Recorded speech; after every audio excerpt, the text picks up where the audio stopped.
and then cases mostly concentrating on the abuse of dominance cases because they receive more attention.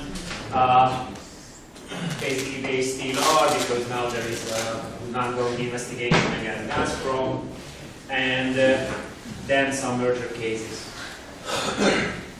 So, if you want to go on a large-scale level, then very generally, three main goals are usually phrased as the pillars of energy policy as such. And not just European, but that would also apply to any other country. One is competitiveness.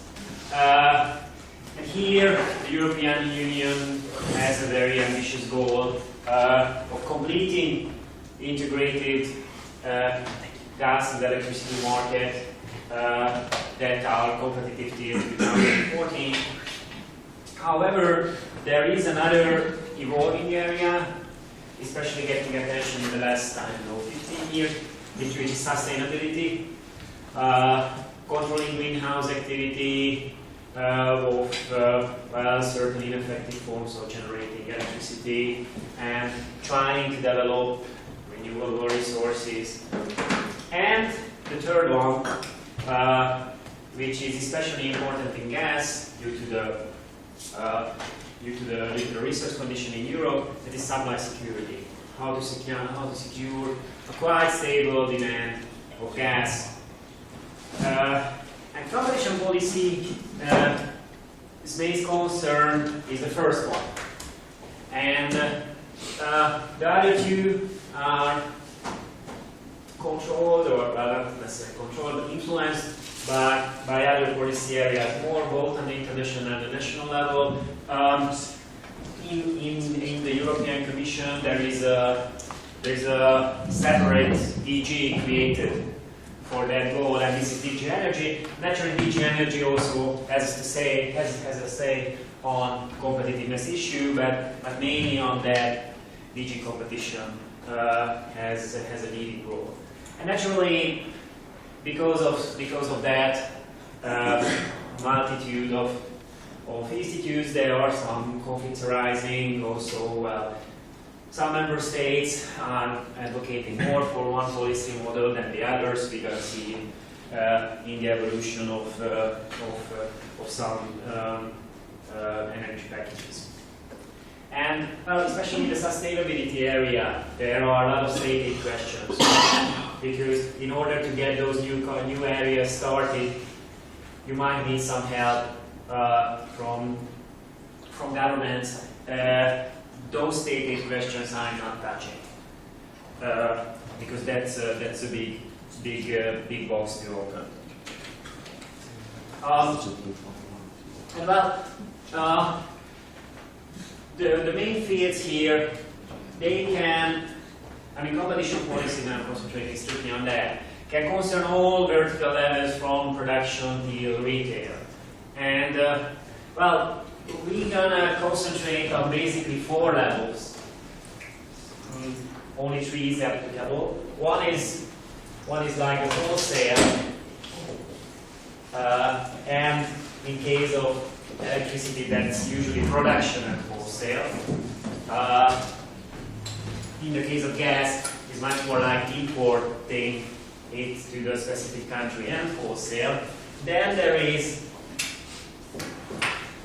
an entity called the TSO, which is transport system, and this abbreviation will come up all the time. TSO, transport system operator. Strictly speaking, the gas system has a transport system, the electricity has a transmission grid, but they are equivalent. And there is the retail level, usually called the DSO level, distribution system operators. And in the case of gas, there is a complementary activity that is needed in order to to ensure liquidity of that market, which is storage. A lot of times this is what is called an upstream level, the middle stream level, and the downstream level, just to understand the words that I will use later, that I will refer to them shortly as such.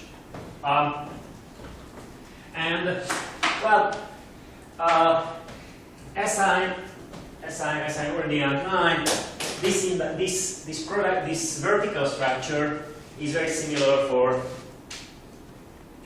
gas and electricity. So a lot of similar questions will come up from a competition policy point of view. I'm going to concentrate only on gas and electricity because this is where the main advances were made. Oil is the third main area of energy policy, but less for competition policy. Their energy security or supply security is, for example, much more of an issue. There are, however, significant differences concerning gas and electricity that will play a role. The first is that EU gas production at the domestic level is very low compared to consumption. If you want to see, please just gather some data from Eurostat. Well, at the 27 country level, more than 60% of domestic consumption is coming from outside. And well, this is actually a very skewed number because Norway has a minus, 500%. If you see, for example, Central Eastern European country in our region, like Lithuania, Hungary, Slovenia, Slovakia, they are very close to the 100% level. And even very developed countries like Germany or France, they are relying mostly on imports. So because of that, import capacities and access to those capacities will be a much more important factor to consider. And well, gas is also important not in itself, but for electricity, because this is one of the main inputs for electricity generators. But note that this is not an essential input for gas generators. Gas turbines are only one of the sources of electricity. So in that sense, there is also a gas electricity or non-gas electricity competition going on that we need to take care of when analyzing the market. So in order to get a competitively available gas, that would mean more competitive electricity downstream markets as well. And well, quite important feature of electricity is that this is not storable. So the storage level doesn't play a role. So it needs immediate access to satisfy the demand of consumer, unless, well, quite serious crises can happen, like after the liberalization of markets in California early 2000. So, but that was also a warning sign that liberalizing the market too fast might not be in line with energy security issues, the supply security issues.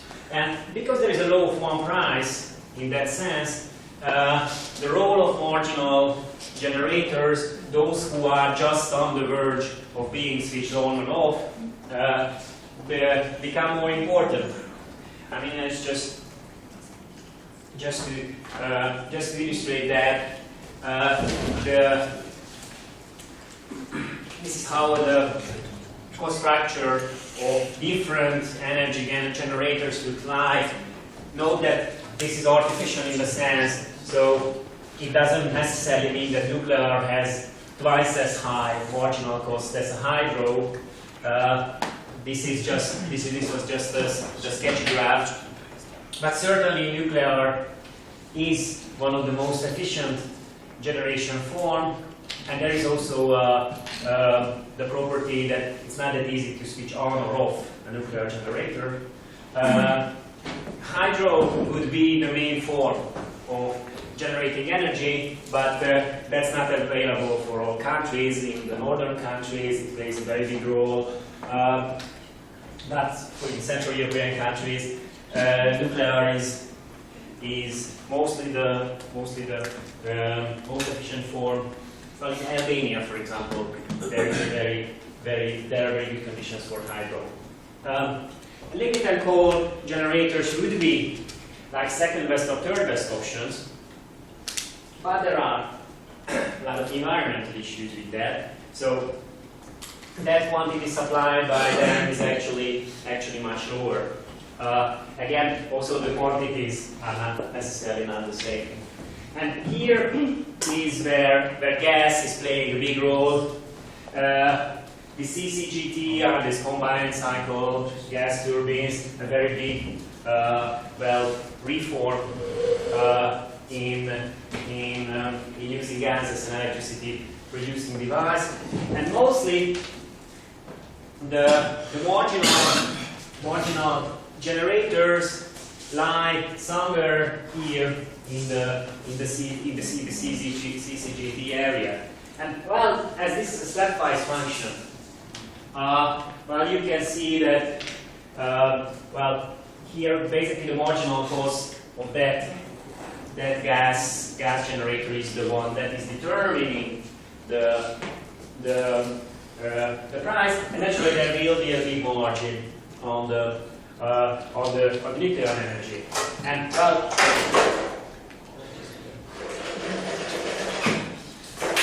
however, there is a fear that if you are owning more generators, then you can actually play with the merit order curve. That suppose that you are owning, I don't know, that much of nuclear generators, and if you are consciously, those generators are also in your property, then you might consciously withhold capacity on these nuclear generators from the market. That would mean that part of the supply will come in play, and that pushes the market price very much upwards. Making them also profitable to some degree, but making them even more profitable that you have. So this kind of this is a so-called capacity modeling, and this is much more evident here because of in the electricity sector, because of two properties. One, because this is a very stepwise function, so not a smooth supply curve, and second, there's a very big concentration. So usually there is only one nuclear plant in the country, and there are always this question whether we should switch on block C of our nuclear generator or not, or should we leave it outside. And actually, because demand is fluctuating quite a lot during the day, usually in peak hours, it's 30-40% higher than otherwise. How market power is used with generators becomes crucial, and also it will become crucial how cross-border trade can come into the picture, because that might be a restraining factor of market power, but usually those cross-border capacities are scarce because just the grid cannot allow certain amount of energy through the border. And how was the industry structure developing?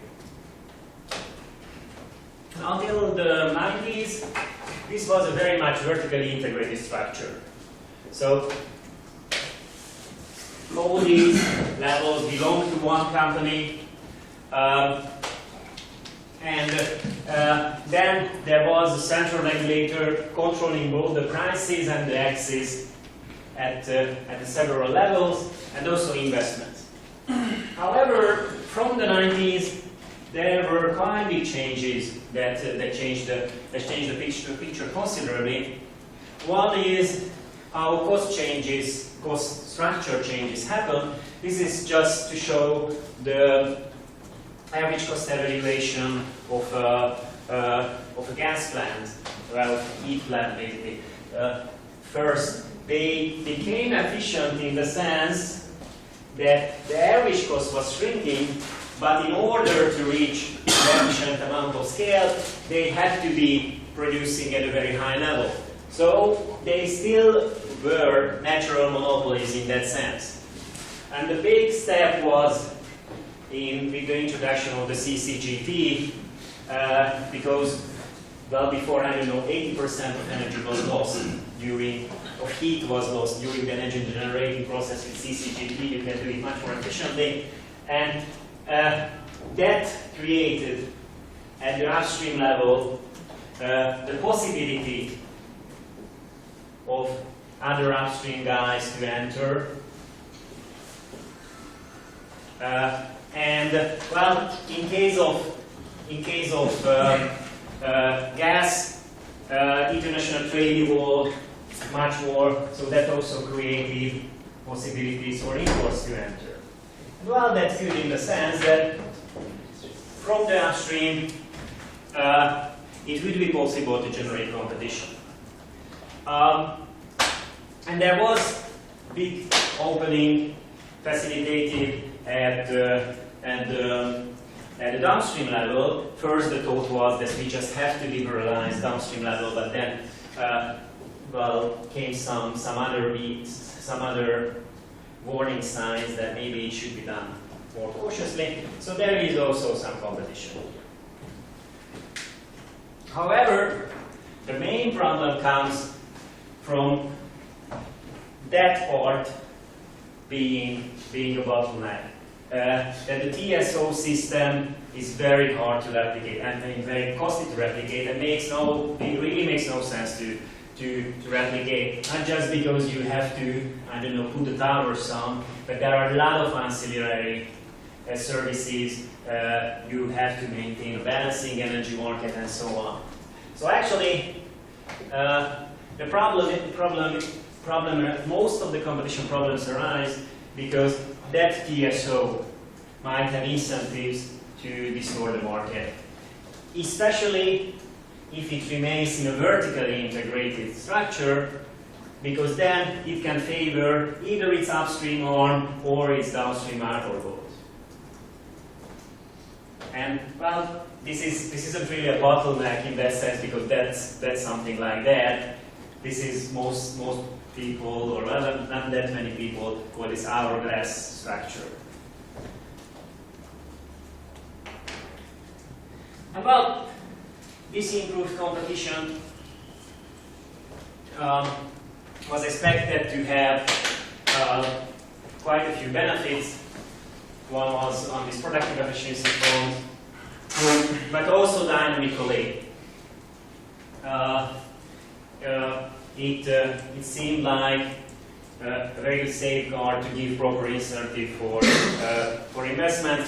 Well, to some degree, these developments that were mostly coming through technological development in the US were also a result of a more investment-friendly environment.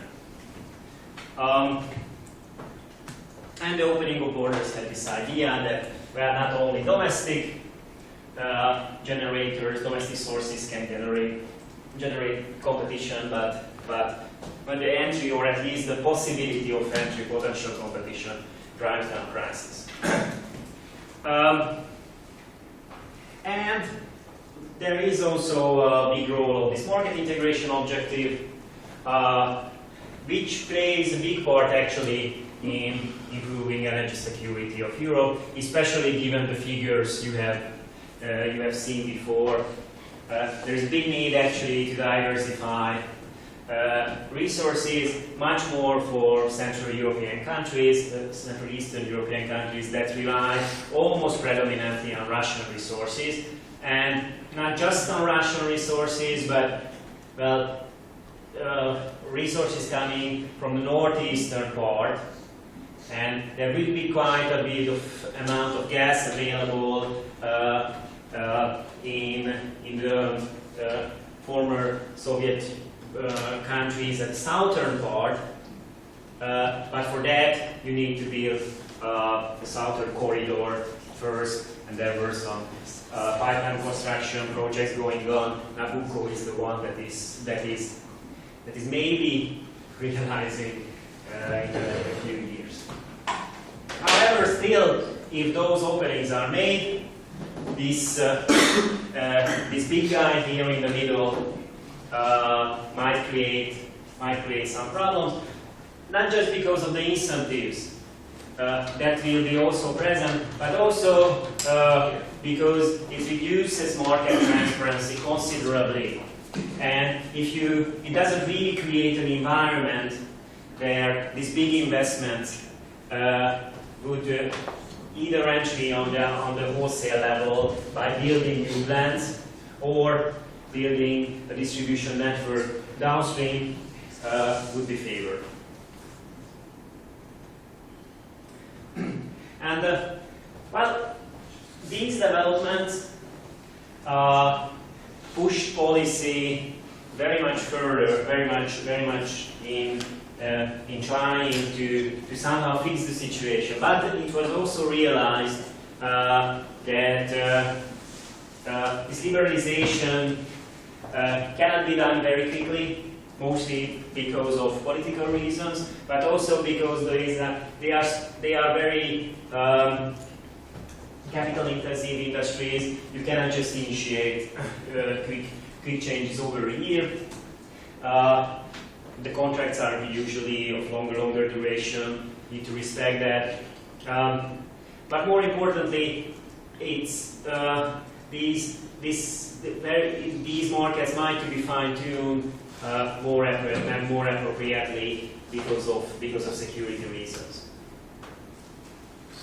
And those are just the packages I'm going to detail, just to see the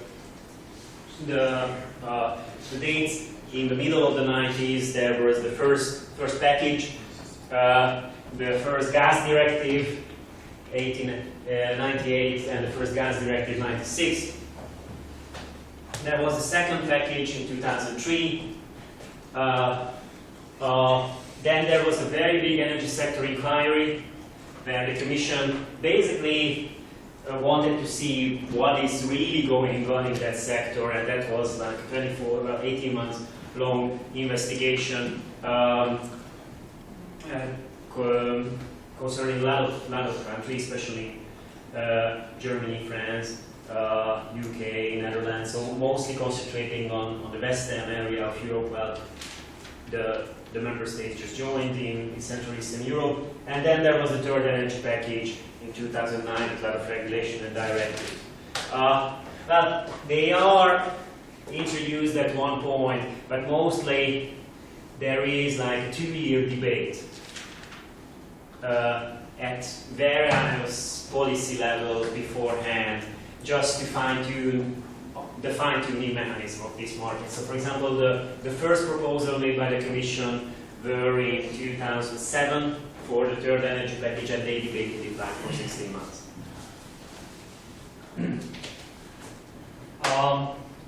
So there was the first energy package, and well, maybe the points you're gonna see here might seem obvious to you from almost 20 years ahead, but I'm just showing that to see the process, how the different parts evolve.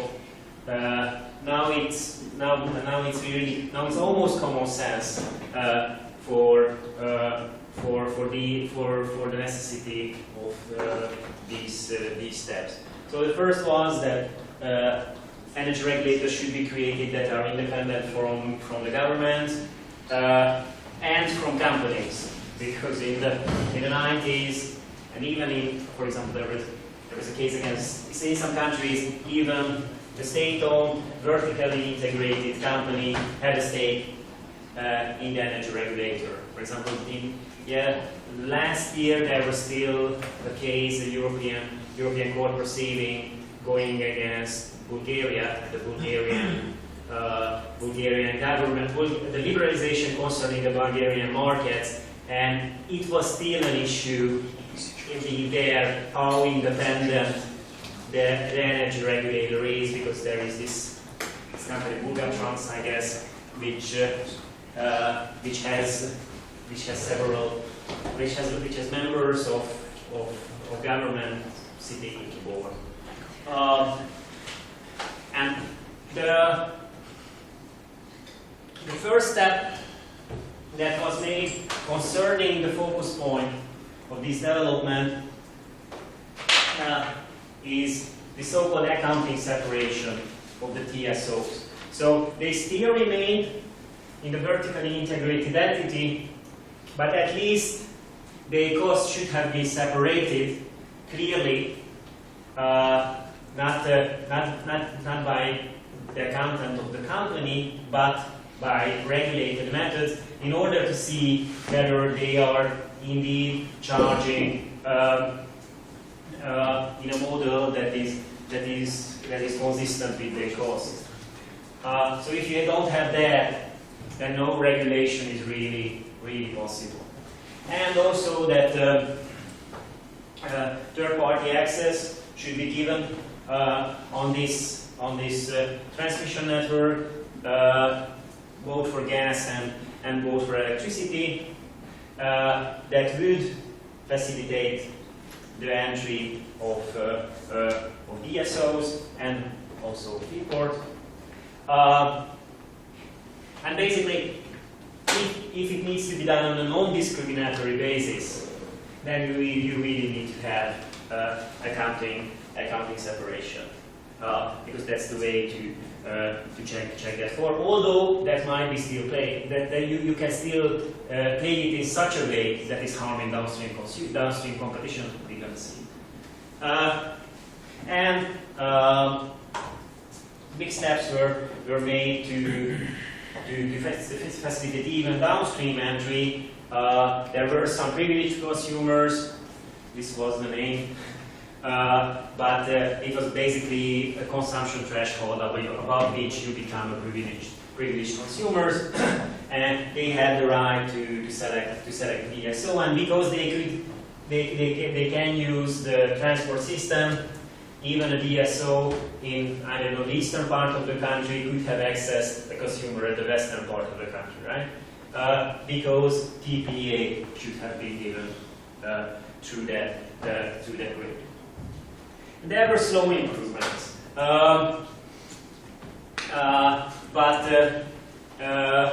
well, they were just the first steps made. So after 5 years, the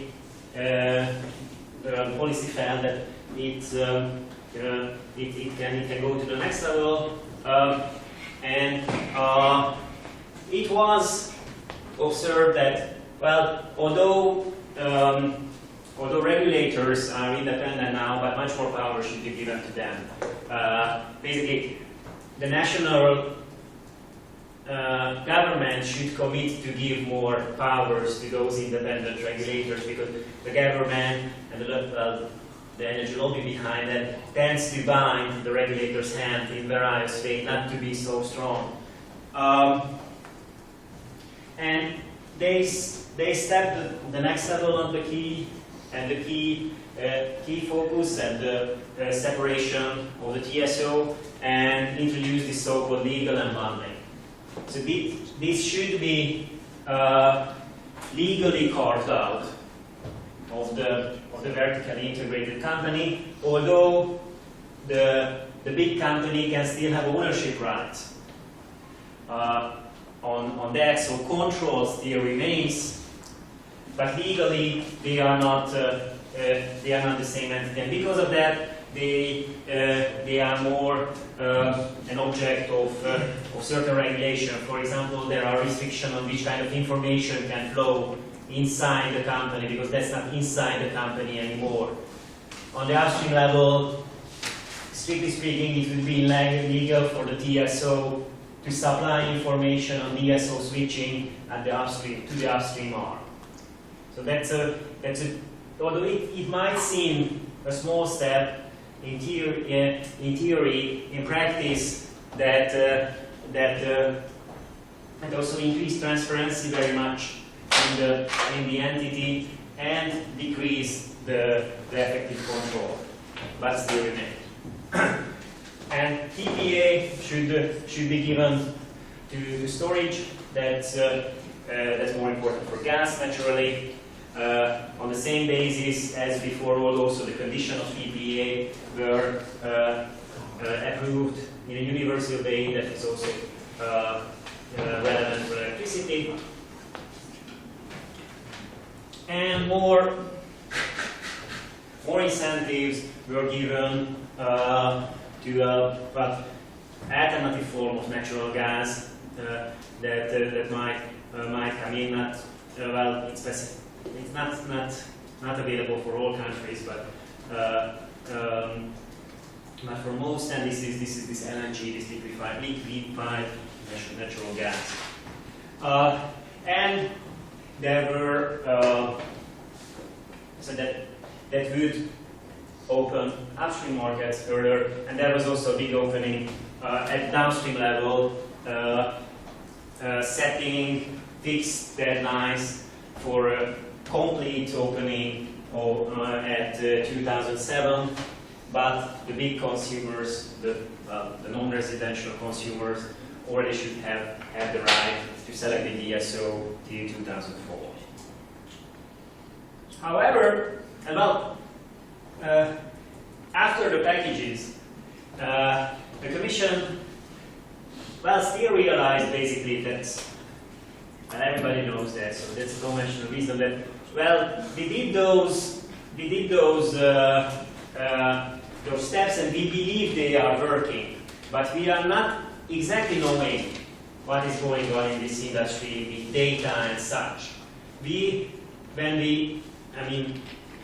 European Commission, when we designed the system, we relied very much on the inputs from national authorities, and there were some, realization that they might be actually skewed towards the certain companies' favors, and there was really an information need, and also a need to see how effective the steps made by the second energy package were, and therefore they launched this big sector inquiry.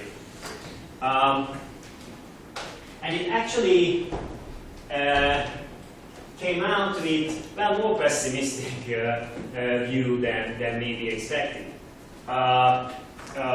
First was that there was actually a big decrease of prices after 2000, especially from 2004.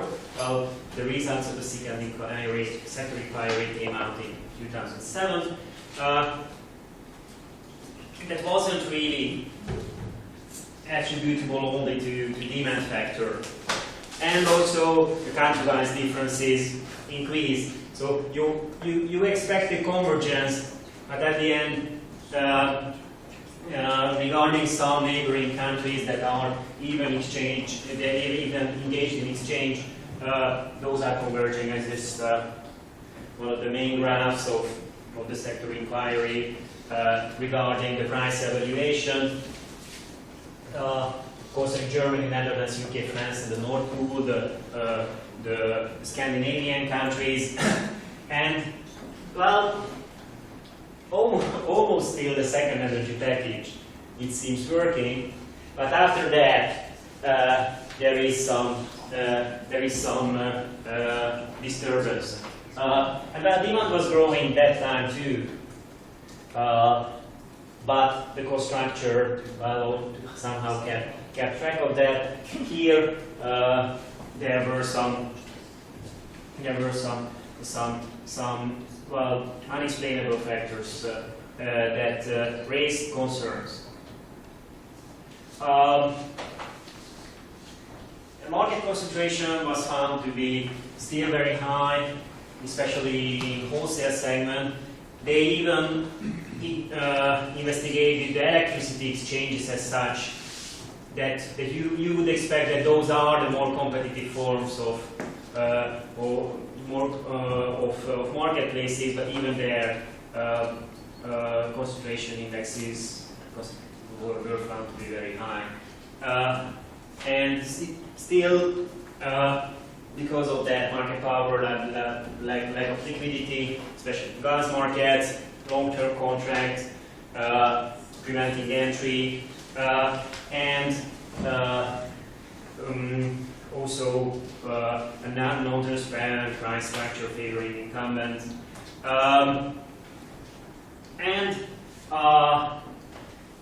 One important finding was also looking at the administrative structure and the import capacities available in Europe in a unified way, and seeing that that system together are still creating obstacles for import, but basically for market harmonization. And even between neighboring countries, very active at the generation market, and having exchanges just right, I mean exchange platforms right at the border, like Germany and France, there were very few imports through each other territory. Actually, the sector inquiry also revealed that,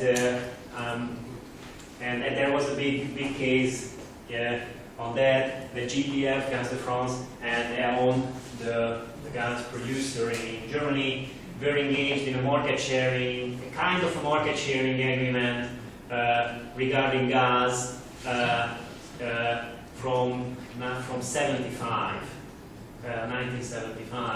when they built a common pipeline to satisfy their needs. And that time, that market sharing, well, it's not exactly a market sharing, but basically ensuring that, well, when you get the gas out of the system, you don't use it to attack the other in the other market. And that time they might have been needed for securing the returns on investments, but those clauses were deleted in 2004. And although they were not really effective, they might have still had an effect on creating barriers to entry. So there was a big Article 81 case initiated on that, and I think there was a quite big fine, some 100 million euros. That was revealed actually by the sector inquiry.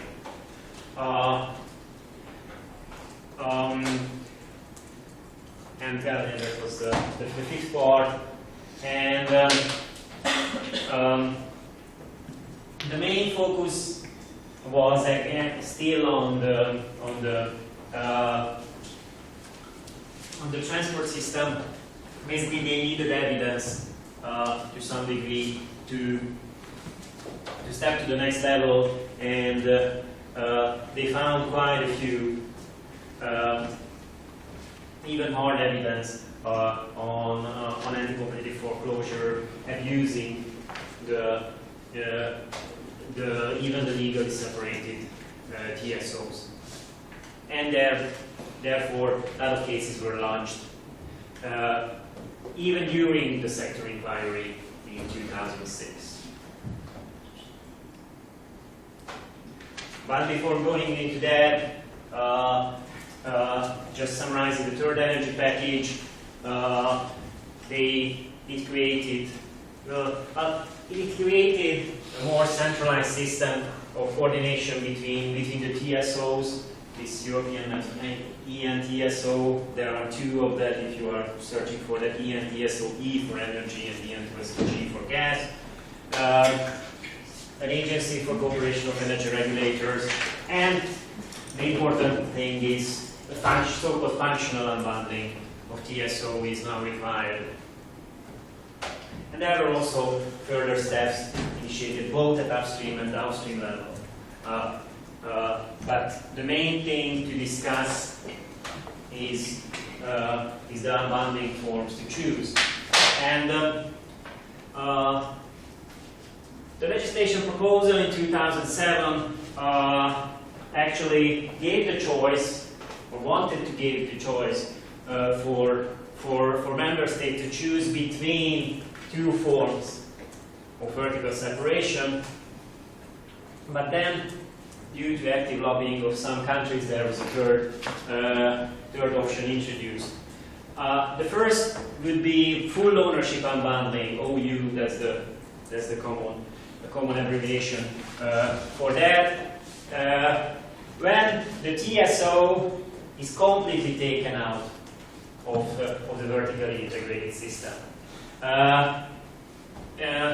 Neither direct nor indirect control is exercised, separate funds, separate personnel is given to them.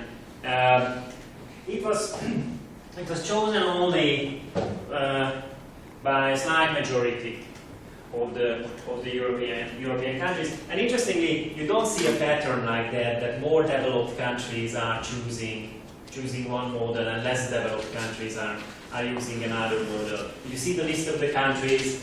For example, UK chose that, Romania also chose that. So it's, I mean, there's just two examples. You can see the whole list. I don't want to judge any countries who is developed or not. And well,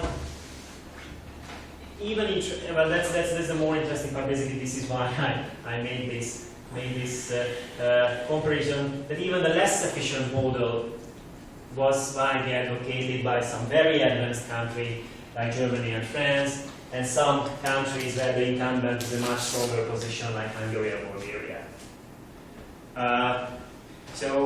So very likely it's not just based on simple economic principles on who needs a more efficient system and who would be content with a less efficient one. But well, the second form is ISO, and ISO was seen first as the minimum requirement, but later came ITO.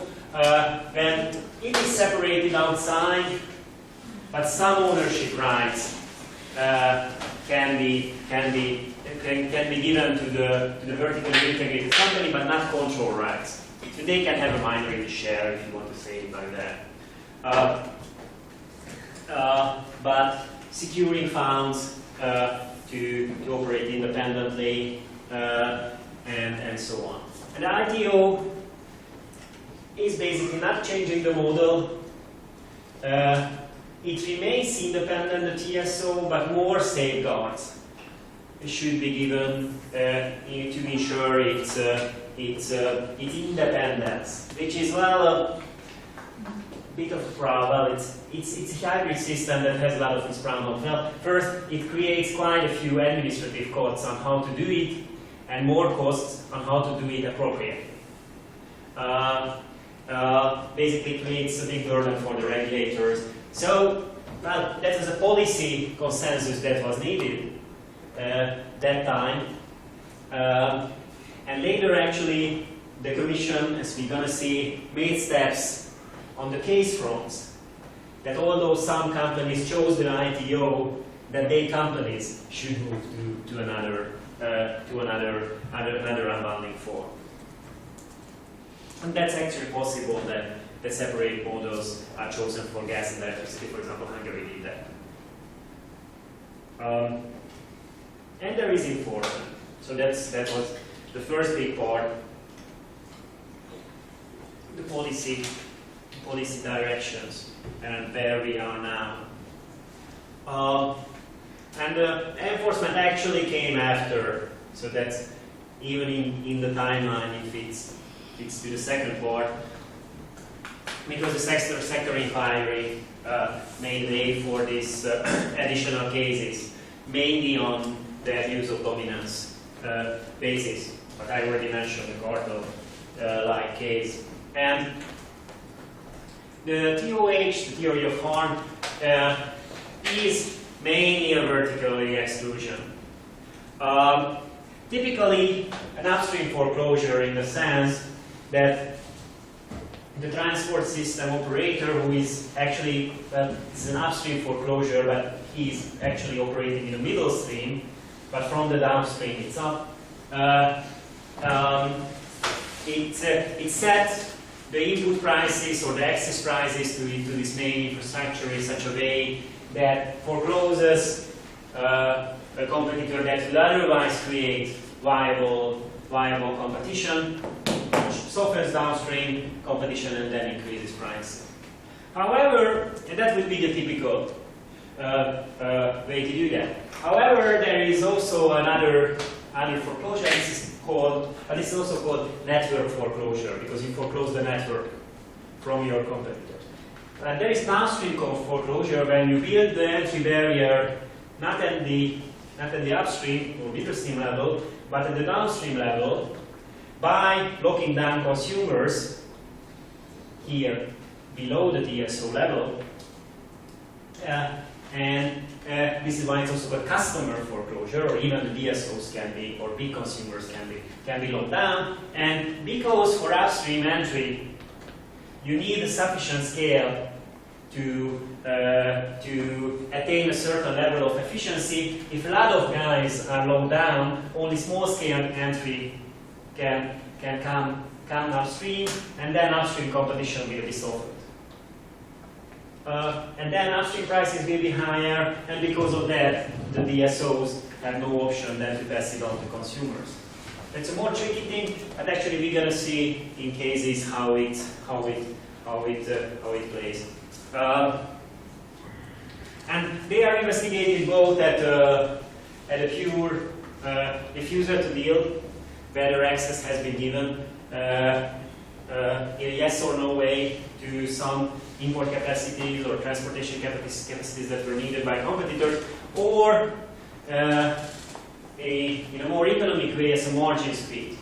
And what is the margin squeeze? The margin squeeze is basically setting the prices, the downstream prices, and the cost of access in such a way that the margin that can be attained at the downstream level is not sufficient for a competitor to make a profitable business. So if the downstream price is P and the wholesale price is W, then this P minus W is the margin that can be attained by any competitor. If P is the price of the dominant company, then this is the one that you should match as a competitor. And if this is smaller, then the cost, the marginal cost of maintaining downstream operation, then this margin is squeezing out the competitor, or at least makes him less likely to achieve enough large scale and so on. And know that you might actually achieve that without setting prices too high at either level. So it cannot be necessarily be run as a predatory case, because all you have to play with is with the margin, with the difference, and the predatory pricing would just examine one of the factors. And the downstream entity, the vertically integrated entity, doesn't really realize as a margin independently. So its downstream arm might be unprofitable, but upstream they are generating profits because that's W for them is just a transfer price inside the firm. So it just transfers it from one pocket to the other. So that's why it was really important to make this legal unbundling and, well, even more ITO at least, to ensure that it doesn't happen. And then this is what we should, if a case is run, this is what we should, the competition authority should investigate, whether that margin covers the downstream cost of the vertically integrated company in play. Because, well, maybe this is why it's called an as efficient competitor test. Because, yeah, maybe some inefficient competitors would be foreclosed, but those not so efficient competitors shouldn't necessarily be protected by the competition policy. Only those companies that would be sufficient to create viable competition, almost as efficient as the